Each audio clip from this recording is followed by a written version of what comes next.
Welcome back, everybody. It's Carlos Production. We're here doing another interviews. Of course, we're back at the Rage House. And today, I'm sitting here with, Koncierto. you already know, Let's get it. Koncierto. Welcome What up, to the what up? interviews, bro. How you been? Been good, man. Been chilling. So, the interviews is about the deeper side of you. We want to know the stuff that people don't see in your socials, the people that, for people, stuff that you're not going to find in any article. This is the deeper side of you. So, Koncierto, how do you came up with your name? Koncierto is a pretty funny story. There was a day where Jason was texting me back and forth. Jay Bustillo, shout out to him, producer, engineer. Jay, that's my Go co-host. work with him, man. That's my co-host. He's not here again. This is like the third episode. So. That's the guy. Yeah, I need a mix done. He is the guy. All right. So we was texting back and forth, and then he hits me up randomly. He hits me up very randomly, like, "Yo, Ken Brishi." I'm like, "Don't call me that." And then that did bring me up with, I need a name for myself as an artist if I want to make it to the EDM scene. And then I'm like, you just reminded me, I do need to come up with an artist name. So he starts sending me a gazillion messages saying 200 different names. And then he says concierge, which is a funny story. That's a separate story. He's like, you should go by concierge because you chasing the bag. And concierge is like a luggage carrier for like a hotel or some shit. Yeah. Yeah. So concierge, they carry a bag for a hotel or something. I'm like, no. He's like, you're carrying the bag. Think about it. I'm like, nope. Then he says, Kenny Concierto. And with the C though, I'm like, that rings a bell for something, but let me go back to that. You know what it rings a bell to? What? Carlos Production. Carlos bro. Carlos Production. with a K and a Z. You already Yeah. know. That's a fire name though. Yeah. I like that. So Kenny Concierto was like in the corner. It was like in my mind It's just a brewing little up. bit. Yeah, it was a brewing up in the back later on that night. And then we didn't go nowhere with that conversation, but it did have me thinking the entire day, like, I need a name for myself. So I had to go to band practice for my church, and then at the end of the night on the way back home, I'm telling my pastor, like, yo, so I need a name as an artist. And then he's like, why don't you do KG or Kenny G or Kenny this, Kenny that? I'm like, nah, I don't know about that. Yeah, something with the K, something with the K. And then I mentioned to him, like, Jason said Kenny Concierto, but I don't know if I like it. I don't know if I don't. And then he's like, why don't you do Concierto, but with the K? I was like, yo.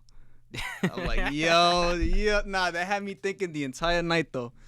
You know you get excited when you on the gram, too, about to change your name and all that. And then I started writing on my notes and everything. Do a transformation. That's a fact. I did that the entire night, Concierto. And that's how it came about, so. Shoot, man. I had a whole, bro. My process to come up with a name is a complex process. Yeah. Carlos is such a common name, and I'm like, yo, I gotta stand out. I'm like, I'm gonna change the C to a K because it looks cool, and the S is gonna be a C just because it looks cool. Man. It does, yeah. And And then this is your name, so you have to make a name that you like because you know that once you make it big, that's what people are gonna see. Like, oh, Carlos Production or Carlos. Oh, it's the one with the Z, not this other Carlos. Nah, that's the one. It's like, the one with the Z and the K. It's the one with the Z. Yeah. That's the dude I'm talking about. Yeah. So I'm pretty sure when people if they do talk about me, it's like, yo, it's Carlos with a K. That's a fact. Yeah. Not and Tremo's going through a rebranding too, so yep. he's working on his logos and his stuff, and he's like, I'm sitting here with him sometimes, like, yo, it's so hard, bro. There's so many things you could do with it. So there's a lot you could do. I wasn't making fun of him because the one he posted looks like a Chinese character. Man. But it's just a process of like branding yourself and everything. Yeah. So tell me, what were your roots in music? Like, who inspired you to start doing music? My roots in music started in like 2019. Obviously, I grew up Hispanic. My family is Hispanic of Salvador and Honduras, so I did grow up listening to cumbia, bachata, merengue. Catrachos, you represent Salvadorians, pupusas. He Catrachos, carrying the habanacos. pupusa and the baleada. La baleada, sí, man.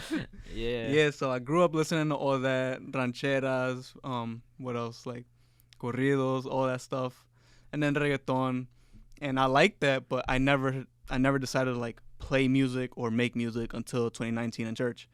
I decided to learn instruments, picking up the trumpet. From there, I picked up the piano, the drums, bass guitar, and saxophone. You just picked up the whole. I picked up all those instruments. He's a one-man band, bro. Yeah, man. So, and then 2020 came about, and quarantine came about. I decided to wind into the music production world. And then a friend of mine, he helped me out, and he was like, look at these samples and try these on your beats. And I was still like very amateur, very young, making beats. I was 16. And I see a lot of them kept saying like Martin Garrix's kick, Martin Garrix snare, Martin Garrix like fill or build up snare. And I'm like, is this the dude that made the Animal song in 2013? Like, that's how I knew him. Yeah. And then, as a kid, I did hear that song. And I'm like, let me look up this dude again. Like, I thought he was just like a singer or something. And then I ended up watching a live stream that he did in 2019. It's called The Ether. Mm-hmm. It's a live show he did. It was a 2-hour show.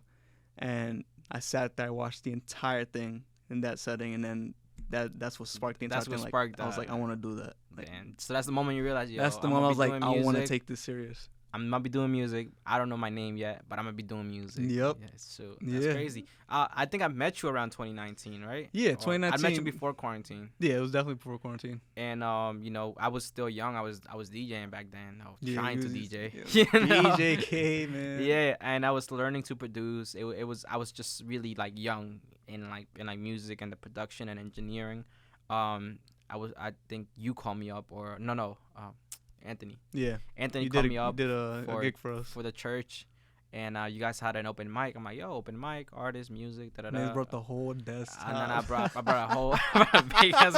I still have it, bro. That computer works. No, yeah. I'm glad. I didn't even have a good computer then, but I brought the computer, desktop computer, and I brought my controller. It was a DJI SV3. That helped me out for a long time. And that's how I met you. And you were doing... I don't even know what you were doing. I was sound engineering there. Sound engineering, yeah. So, we were very young. Running the sound there, and I was 16. Yeah, we were very young, still learning. We're like, we got time to kill. Yeah. We're still young. And, you went out for like 2 years. I didn't see you. And then you came back as a producer. I'm like, what the hell happened between the time I left? But, I heard your beats. You're on BeatStars. I've heard your stuff here at the Rage House, and it's pretty dope how much you've grown. And, especially because you drum. Like, you're a drummer. Yeah, as a drummer, it definitely helps. As a drummer and as a pianist. It helps you a Those lot help when a it lot. comes to making beats. It's like, you got rhythm and you got melodies, bro. Make music, bro. So, is there anyone local that you've seen that you, like, want to collab with? Yes. Who? And the funny thing is, he's actually pretty big. So, it's hard, but I'm going to get it. Who is it? This guy's named Rios. He's an EDM DJ and producer. He's from Long Island, New York? From Long Island. He's from Long Island. If he sees this, I want to collab. Yo, if you see this, bro, I'm going to try to send this clip to him. We need to make a hit, man. This guy wants to collab with you. Make sure you hit him up. He's signed under Hardwell's record label. Mm-hmm. He just got a release under Martin Garrix's record label. Oh. And he's in Long Island. You trying to follow that's his similar path? Because he makes the same music I make. Mm-hmm. I want to make that same music. And I have music coming out soon. Yeah. And I've been pitching like my songs to him. Like, what do you think of this? Like, I keep sending him messages. Does he respond or he does not respond? I'm under the Patreon though. Yeah. But he has good music. That's like even the better part. His music is actually really good. Another inspiration of mine. Oh, that's dope. That's up. Hopefully you get that collab and hopefully you bring it to the Rage House. It's gonna be our Rage. I always try to get people in here because I be working out of here all the time, and it's just good to support the people that support you back. Yeah. You can't just grow on your own. You got to grow with everyone else around you. What DAW do you work in? I work on Logic. Logic Pro. Logic is I. It's a Mac system, man. Mac. All right. You ever thought about switching to Ableton? I do. I would.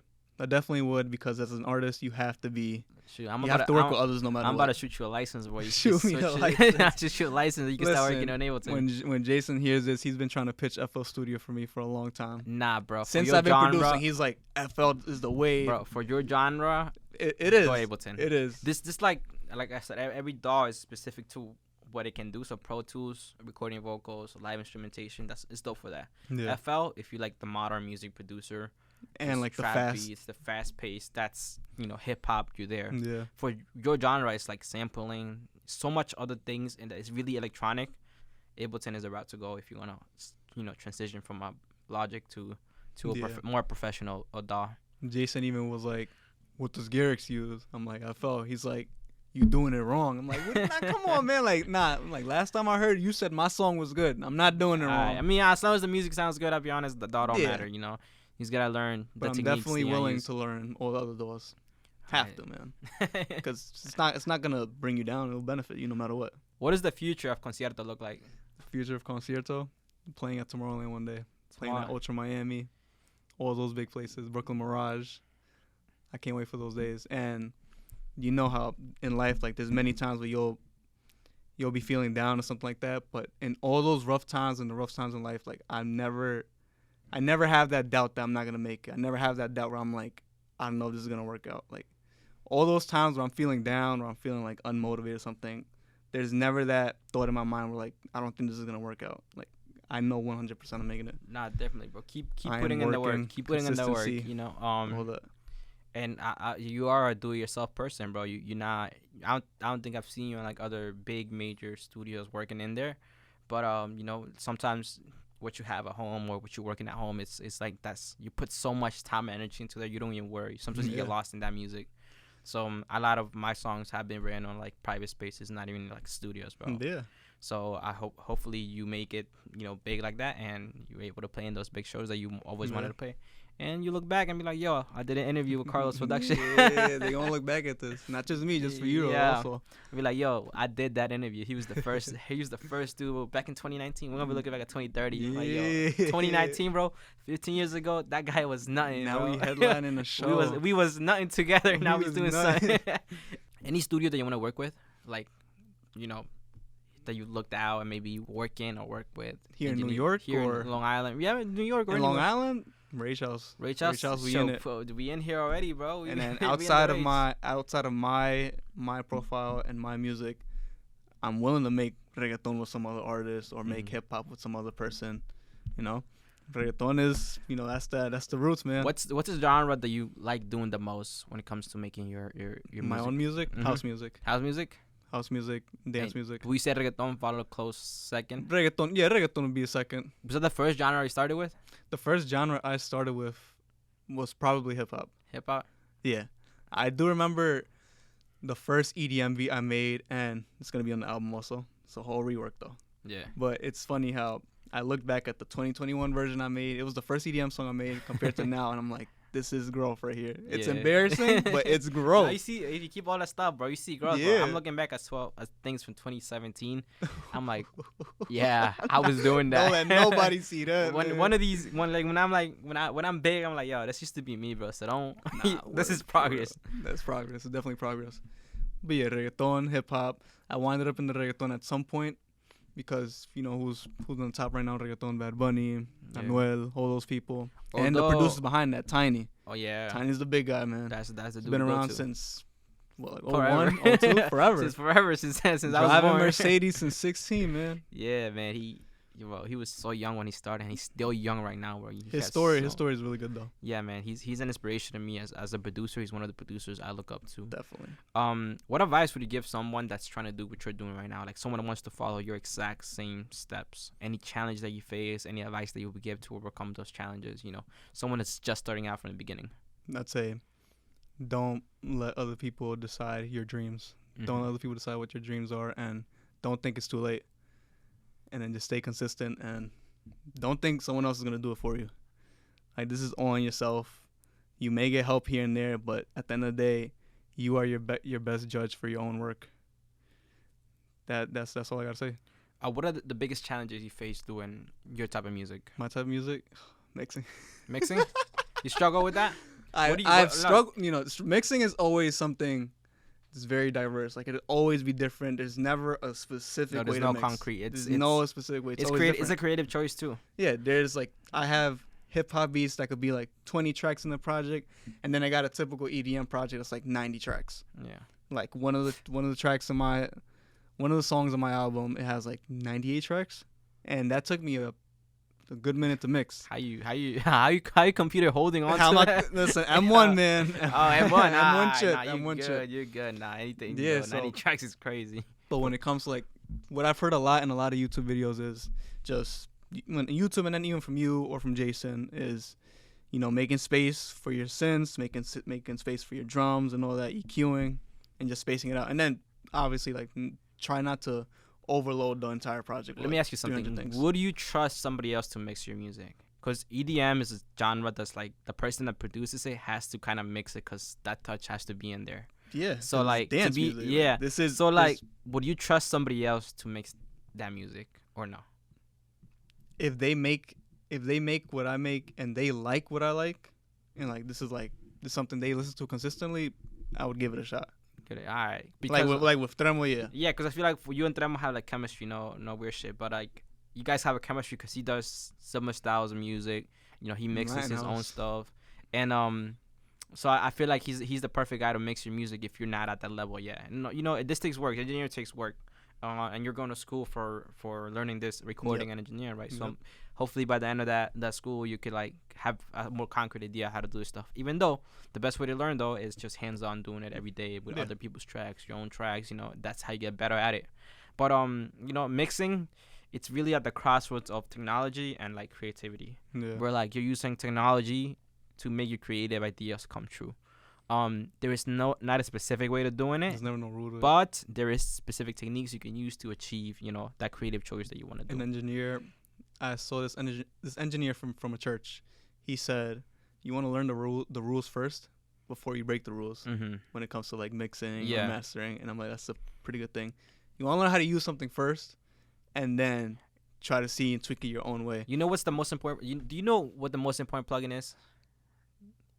Just I'm throwing it out. Do you know EQ is the most important? It's the most important tool because it allows you to carve, add, remove, Yeah. shape your sound before it even goes into a compressor or anything else. And I'm pretty sure with an EQ you could boost or lower. Like Yeah, so for any engineer out there, the most important the most important plugin that you're gonna use is definitely EQ, and I'll say the best EQ out there right now in the Fat market Filter. is the Fat Filter Pro Q3, bro. Yep. And I think you have it now. Yeah, I have it. So, I cannot make a song without that. So if you're gonna learn any plugin first, learn how to use the equalizer. Then find a compressor that works for you. All compressors work the same way. Find a compressor that works for your style of music.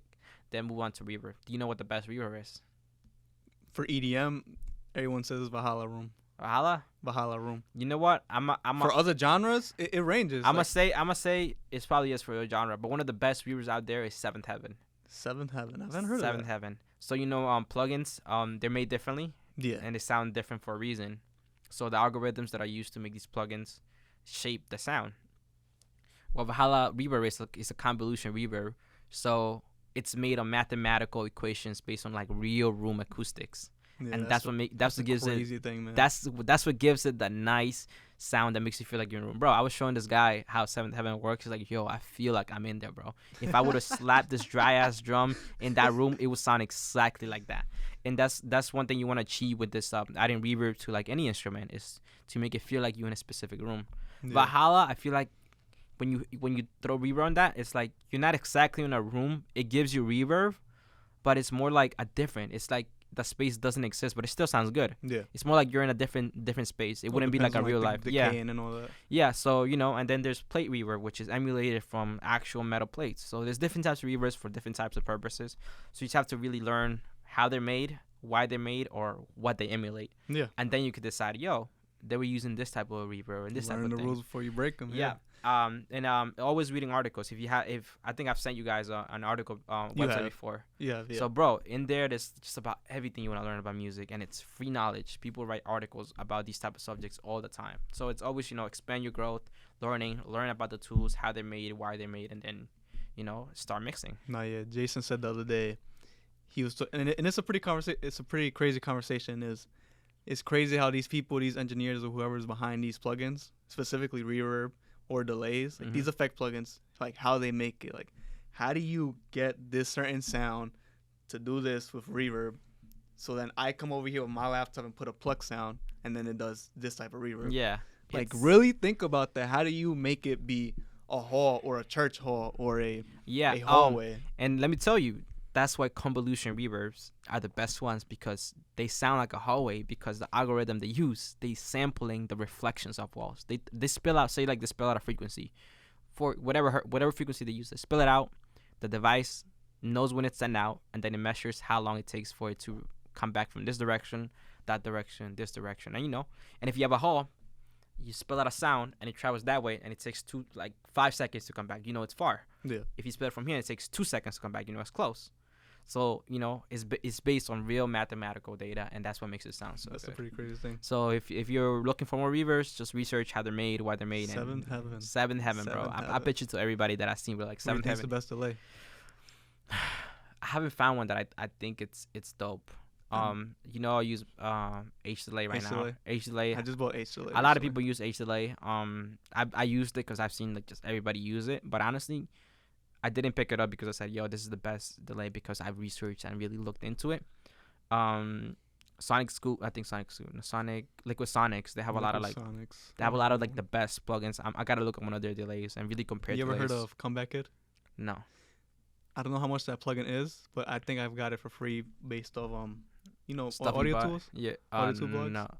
No. So like sometimes or Plugin Boutique, like when they do those sales, yeah. So I got it for free with them there. I bought something else and that came with it. That's a pretty good delay plugin. I was looking at your social media, right? And I see you only have one post. Why is that? Why is that? Why haven't you on since 2019 till 2023 on all these years? No. Since last month, I've archived a lot of stuff. Okay, so I want the focus to be right now is that I have work coming out soon. Okay, so that's why there's nothing on your socials. That's why there's nothing as of right now. I just want like if people see that like, oh, he has this, and I do have to post a lot more definitely because as an artist you have to do that. But the album that I'm gonna come out, it's gonna release soon. That's what's the work. Oh, so all right.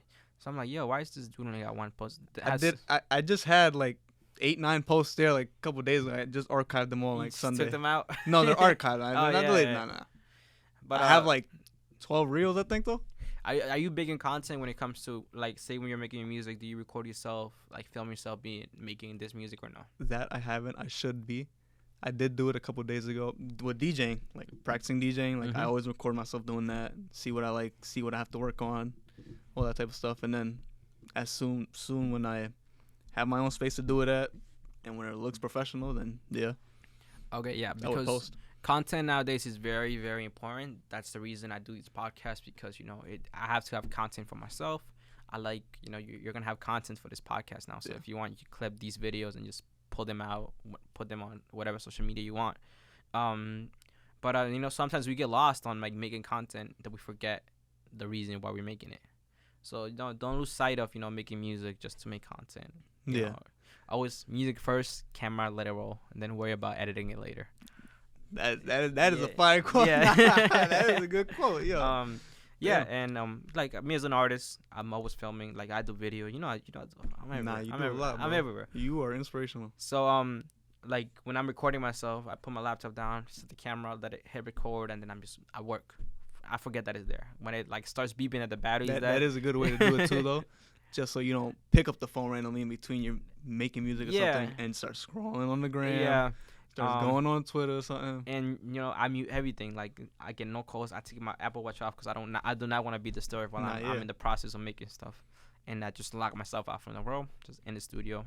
Nah, it's good because there could be a time the ideas are flowing like crazy, and then boom, someone's like, "Yo, I need a favor with something." No, I got this good idea rolling around, man. I need to get this done. Let me ask you, music videos. Anything coming up? Anything you think of doing? I do plan to do a set for my album, premiering it. That's so cool. Doing that before the entire thing drops. Where are you doing? Do you have anything planned out yet, or just still in the Probably air? right here. You gonna do it right here? Rage. At the rage, shoot. I'll probably be the one filming it then. Yeah. Shoot. How you? Okay, now let's talk about education, music education. I took the route where I'm like, yo, stuff that I'm doing, I could learn it myself, and then I go to school after. That's the route that I took. It seems like you're taking the route like, yeah, I'm doing music right now, and I'm gonna go to school, learn some stuff, and then continue doing music. How do you feel about people that go to school for music? It's up to you. It's always up to you. You decide if you're gonna learn or not, and you decide how seriously you want to take your work. And you don't. Everyone says it, and it's very true.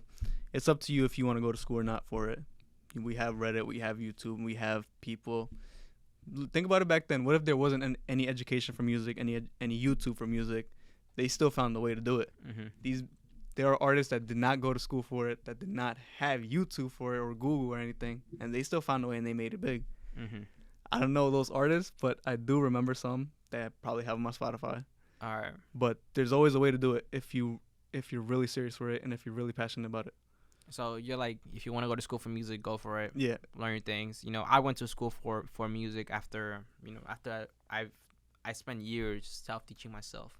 And while I was teaching myself, I broke rules that you wouldn't see in music. Yeah. But like those mistakes is what I learned from. Yeah. That's how it is. I'm sure when I was in school, they would tell us these rules like, yo, don't this. I'm like, oh, I already did that mistake. But I can relate to it. I'm like, yo, I made that mistake when I was starting. I remember doing. It was like probably my first mix. I was like supposed to submit to like my past is showing them like I can make music now. I threw like 4 or 5 limiters on that master chain. Oh my god! Like 4 or 5 limiters on that master Trying chain. to make that like, loud. Trying to make that thing loud, crank up. And then I remember seeing like, oh, it's supposed to be at 0.0 dB. Okay, let me get three limiters and like 4 or 5 compressors and a maximizer or something. Oh my god! But I learned from it. Like you don't do gotta that. do You you don't don't do do that. You don't do that. Wow, but yeah, I'm sure it's I did that like twice, but then I learned why it sounded bad. I'm like, I played it back on different systems. I'm like, no, this sounds bad. Yeah, it definitely was what I did at That's the end. another big thing. Playing your song, not just in your headphones and the speakers at the car. Yeah, just everywhere. Everywhere. You have to test it out and you have to hear it. But yeah, I'm sure after you learn that doesn't sound good, or it's not about, honestly, it's not about getting it to 0. It's about getting it to sound good, close to 0. Yeah. It's like, it doesn't have to be, imagine, bro, if it touched 0 all the time, it would just be a sine wave or like a saw wave. So there needs to be dynamics in there. There has to be dynamics. So when you're compressing, or limiting, you're messing with those dynamics. You don't want to make it too flat, because then you suck the life out of it. Yep. Let me ask you a question. Yeah. Do you mix while you're making a new beat, production wise, not with recording sessions? Yeah. So what I do is I keep the mix in mind when I'm making like any beat. I'm not the best producer in the world, I'll be honest with you. I still got a lot of work to do, but it's we just, all do, man. I don't focus on just production. I have to do, recording artists and all this other stuff. So I don't specifically just focus on producing. I can't go out and tell the world, yo, I'm a producer and I just produce. I can't say that confidently enough right now. I'll be like, nah, I'm not there yet. But when I'm making beats, I make beats like every other day, just to practice my craft and get better at it. I select the sounds that I'm gonna use, and as I'm putting them on the graph on the piano roll, I'm adding reverbs, I'm adding panning, so I'm mixing while I'm making these sounds, because I'm like, yo, this drum will sound really good, pan to the right, I pan it to the right. This snare will sound really good if I pan to the right and left. So I'm mixing as I'm going. I'm like, oh, it will sound really good with reverb. I throw a reverb, so I'm mixing as I'm going. And when I'm done with the beat, it's 90% already mixed, because that's what I wanted to hear. I think naturally, once you already establish that engineer side, when you're already mixing for people or mixing your beats for a long time now, you end up mixing unintentionally while you're making a beat. Yeah. Like you end up, gain staging. Because I wouldn't be able to. You're like, this kick is too loud already. Let me lower it down. Yeah. So I keep in mind, like, yo, listen, when I'm making this beat, I wanted to hit 12, 10 dB. I want to max out there because I want to give room for the vocals, and I gotta leave room for the mastering engineer. Yep. So I'm keeping that in mind because I know the recording process of what it sounds like. And I'm also mixing in mind, like, yo, there's gonna be vocals here, so I can't fill this space too much. I can have stuff thrown in there, but I know I had to leave room for vocals. Or I'm also, the way that I set up my session is like, yo, everything goes in separate channels. There's nothing gonna be on the same channel. All snares, one channel. Hi-hats, one channel. Drums, one channel. Loops in one channel. Chops in another one. Definitely a big thing to keep your stuff organized. Any sauce in a different channel, routed to the, I do a whole routing process when it comes to making beats, because I know at one point I'm have to export a stem, and I do not want to go in there, reroute everything. Rename everything also. Change, like, even if you go back, right? Say you're making a beat and you lose track of what names are, or just throw everything on tracks and don't keep really a tight-knit project. If you're ever asked to send stems, you have to literally go back in there, move everything around, rename it, and in that process, you might screw up and just, it won't sound like and then the redo final it again. product. And you lose a lot of time doing that at the end. So as I'm going, I'm like, oh, rename it snare, rename it drums, this much, and color code it. If there's any change, I change the clip's color. Just a reminder, and then everything is markers. Markers are really important for me. Markers are like definitely hook, important. I do chorus, the same thing. verse. I can open up any project that I've done for the past 4 years, and I could show you where everything is and why I did it and the color I did, everything, because I've kept such organized, and everything in a hard drive and I back up in the cloud. Nice. So it's like you have to get this to a T. That is an organized person. This is like the bare basics things you gotta do to be successful doing music. That is a producer, and that's an artist's worst nightmare. Because imagine, bro, imagine like an artist says, I'm like, yo, I want to listen to your beats. Let me pull up, and you gotta open up every single project, wait for it to load. Nothing connects, nothing links. All the reverbs don't work. You most likely have a folder where your MP3s, but you're gonna have to go refer back to the project, and you have to Mhm. make sure everything works when you open up that one time. Then nobody have time for you to like find your missing sounds. Well, then they're like, "What's that bass line you got?" And then you have like all this cluttered up. Yeah, And you're like, "Hold on, let me find bro, it." I've met a lot of producers that like fire beats unorganized as hell. I can't work with you, bro. If I can't work with you, if you can't get me the stems that I need, like how am I gonna work with you? Yeah. It's about workflow too. So stay very organized, very, and you'll be successful in the aspect. You'll be able to collab with people like that. I think you may hate it, but I do. I make my beats and I'm mixing in time, and then once I'm fully satisfied with the song, then I start organizing everything. Like As long at as the very but end. like as long as you do it at some point and it doesn't throw off your workflow. yeah, and If then you don't feel- leave it off at the Yeah, end, and later like time. and like it doesn't change your sound. Mhm. Then you're good. You had to do it at some point. I just do everything at once. I'm renaming, I'm mixing everything at the same time. So when I'm done with that project, I know it's that's it. I don't have to look back and reference anything. Another thing about being organized. I was working with Flex about a couple of weeks ago, like 3-4 weeks ago. And I'm working on this song, I'm recording it. I have this effect that he can't recreate on Pro Tools because like it's specific to Ableton. And I'm like, bro, you're not gonna be able to remake it. I'm like, dude, don't worry about it. I open up my laptop, I send him a Dropbox. I'm like, yo, whatever I'm gonna send you for now, for like this project, just look at he has it loaded on his Chrome on his computer. He refreshes this. Everything that I send just loads into a Dropbox. Mhm. So I take the channel, I export it, put it in a Dropbox. He downloads it, put it into Pro Tools, clean workflow. Nice. And then I'm like, yo, I have this other hi-hat that I forgot that have it. So export it again, put it to Dropbox, download it right into Pro Tools, And that's Perfect. about the workflow. He was like, yo, I've never had Clean, someone yeah. work that quick before. Yeah. It's like, it's keeping it organized, finding that workflow. Organizing is a big thing, and not even just in music, but in life. Like that's how I am. You won't, if you were ever to come to like my crib or something, you won't see a shirt or like a pair of pants on the floor. No, you don't. No, you don't put it down. You put it away as soon as you come in. Yeah. All right. Is there anything you want to say to people that listen to your music, your fans, the people that listen to you? Anything you want to say to them specifically? Stay in tune, because Comienzo is not the only thing that'll be dropping soon. Oh, shoot. Everything's going to be with a K now. Yeah. Nah. Comienzo, that is, I came up with that because the start. Comienzo in Spanish is like beginning or Yeah. the start. With the K though. With the With the K. K. My first song ever was an intro. Mhm. Like that was the name intro. I got taken down for some reason, bro. I'm so mad. I gotta Oh, look man. into it. It was intro. It was a fast paced hip hop song. It's like, yo, this is all I got right now. I called that intro. It was a dope song. So Hey, but it's the start. They're gonna hear this. They're gonna be like, we still can't find this song years later, but he made that. it was And Comienzo. look where you at now. Yeah. Well, thank you so much for coming into interviews. Thank you, man. Thank you, man. Hopefully, It's been a pleasure. when you're super famous in the future, and I'm on a big production studio, you're gonna come back again. And we're Nah, gonna do yeah, another, for a fact. and we can come back and do another podcast similar to this Shoot. one. And Come live stream Tomorrowland with me. Be on the video and all that. Hopefully you achieve success. I know this. I've interviewed a lot of artists that said I'm gonna be the next big thing. For some I believe, for some I don't. I truly believe you achieve success if you just stick to it. It's the possibilities are endless. Yeah. Well, we're gonna end the podcast.